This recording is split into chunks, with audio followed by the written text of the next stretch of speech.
तर आता आपल्या समोरच आहे 24 कॅरेट सोन्या. नक्कीच तुम्ही समजले असं 24 कॅरेट सोन्या म्हणजे काय ते 24K. हां तर बघा 24 कॅरेट सोन्या, शांत चप्पल आणि आज नक्कीच मोठं असं नाव करणार आहे आणि गटपास देखील झालेला. थोड्याच वेळात आता सिमीसाठी जर जाणार आहे. 24 कॅरेट सोन्या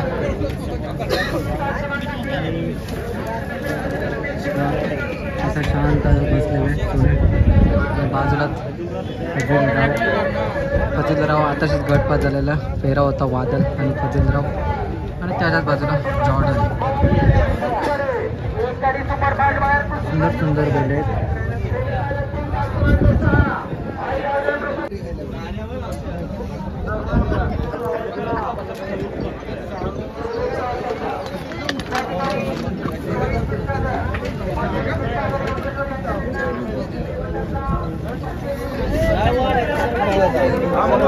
मी व्हिडिओच्या स्टार्टला तुम्हाला दाखवतो. आता बघा शांतपणे बघते. नक्की त्याला भरपूर दिवसांनी त्याच्या ओळखीची माणसं समोर दिसलेले आहे. तर बघा कसं वागतंय. या बैलाबद्दल आपण जेवढं बोलू, आपण प्रत्येक आड्यामध्ये आपण बिंजोडमध्ये आड्यामध्ये जिथे पण बैल घेऊन जायचं तिथे नक्कीच शर्यत करायचे.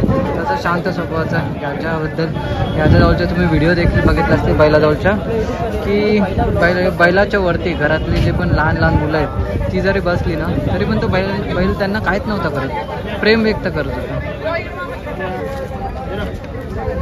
खरंच खूप शांत स्वभावाचा आणि इतिहास देखील तेवढाच मोठा आहे.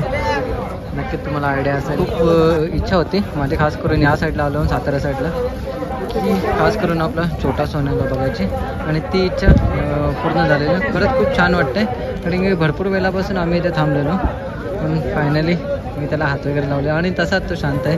बघा तो शांत असा स्वभावाचा सोन्या आणि पाठीवर बघा निशाण आहे गटपास देखील केलेला. आता सिमीसाठी पळणार आहे. तर माझी व्हिडिओ का नाही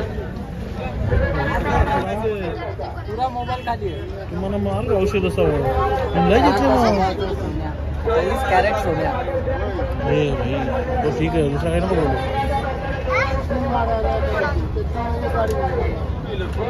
सोन्या बोललं तर नेहमीच कॅमेऱ्यावर नजर असते, ते काय सांगण्याची गरज नाही. आणि पाठीवर खून आहे. आज नक्कीच काहीतरी धुमाकूळ घालणार आहे कारण गटपास तर झालेला आहे. शांत स्वभावाचा सोन्या.